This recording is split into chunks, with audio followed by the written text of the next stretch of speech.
I have several mementos, remembrance of my time in the service, starting with in Vietnam with the 7th Cav, signed by great warrior Hal Moore and Joe Galloway, who wrote the book that turned into the movie We Were Soldiers.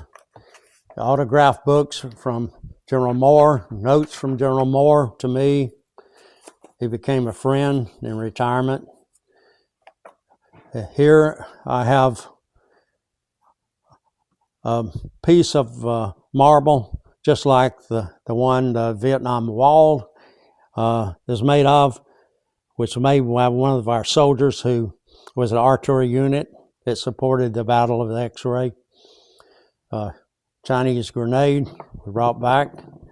And one of my favorite helicopter pilots, Black Bart Bartholomew, his call sign was Armed Falcon 66. We called him Black Bart Falcon 66. He fired the ARA artillery rocket for us. Here I have the one over 50,000 map, and the last target I fired circle right there in Vietnam. It's a 1 to 50,000 map. In those days, we had to be able to read a map.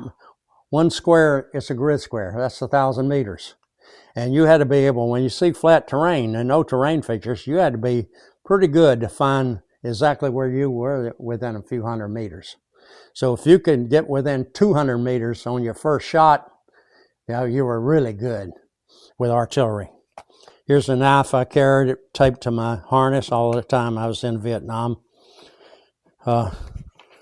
This happened to be on the ship going over. We went by an old merchant marine ship, the USS Rose, and on the ship, all we had to do was wear trousers and put a shirt on to go to the dining facility. And we had to wear tennis shoes, no boots. We didn't wear a belt.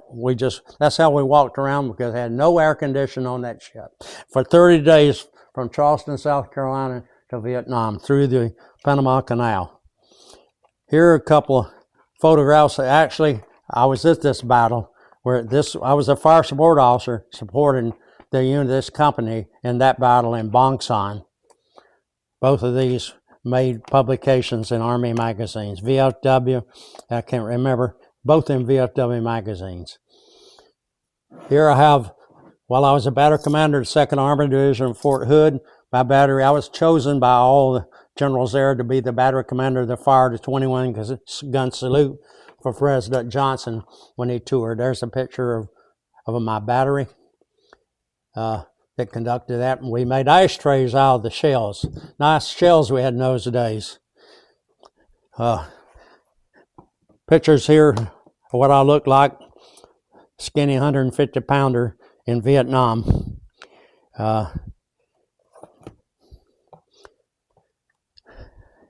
And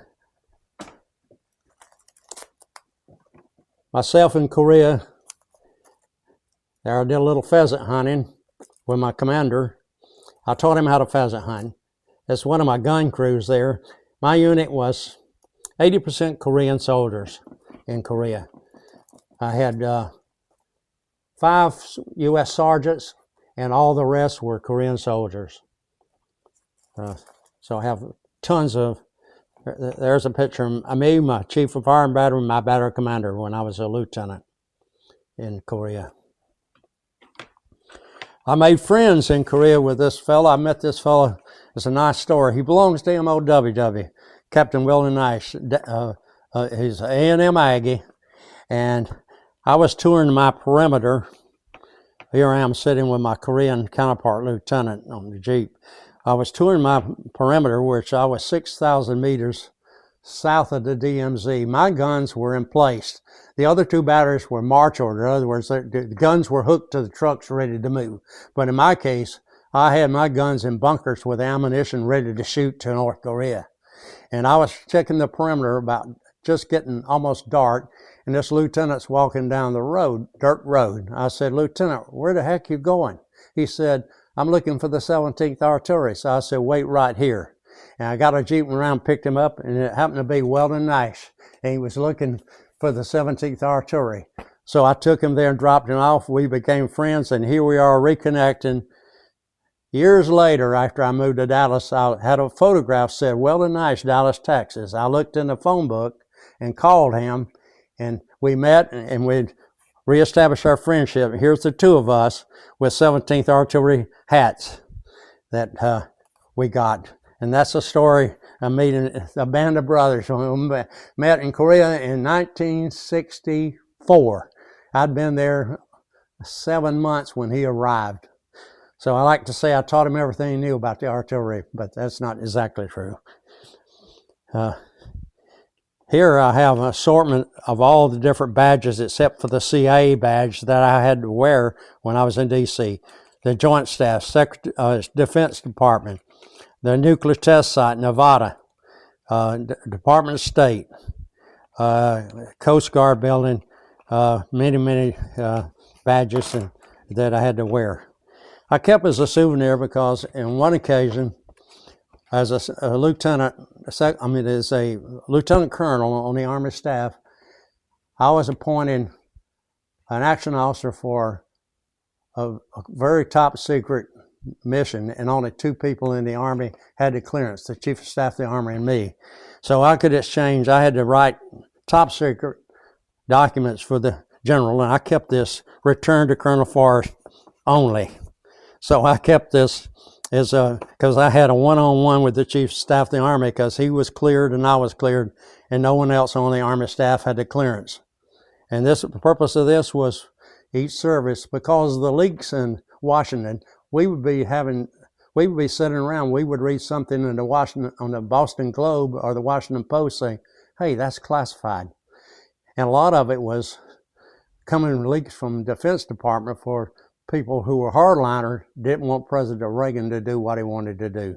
So it was decided, we will stop this within the Defense Department. So the chairman appointed and said, every chief of a service will appoint one person, and these are the only people that have a clearance to what we're going to do. And I was the one chosen for the Army staff because we were the action officers, and we sat and met, and we wrote the document with the chairman sign to go directly to President Reagan, so no one else could interfere with what the Joint Chiefs wanted the president to know. So we did that like one Christmas Eve. We worked till we wrote that document. And only person in our crew that could type well was the Navy captain, so he typed the document because we couldn't have any secretaries. It was only cleared the chairman, he had one admiral cleared, and each sheriff. General Gabriel of the Air Force, Commandant P.X. Kelly of the Marine Corps, Admiral Watkins of the CNO of the Navy, and General Wickham of the Army. The 8 of us would meet, and that's how it was done.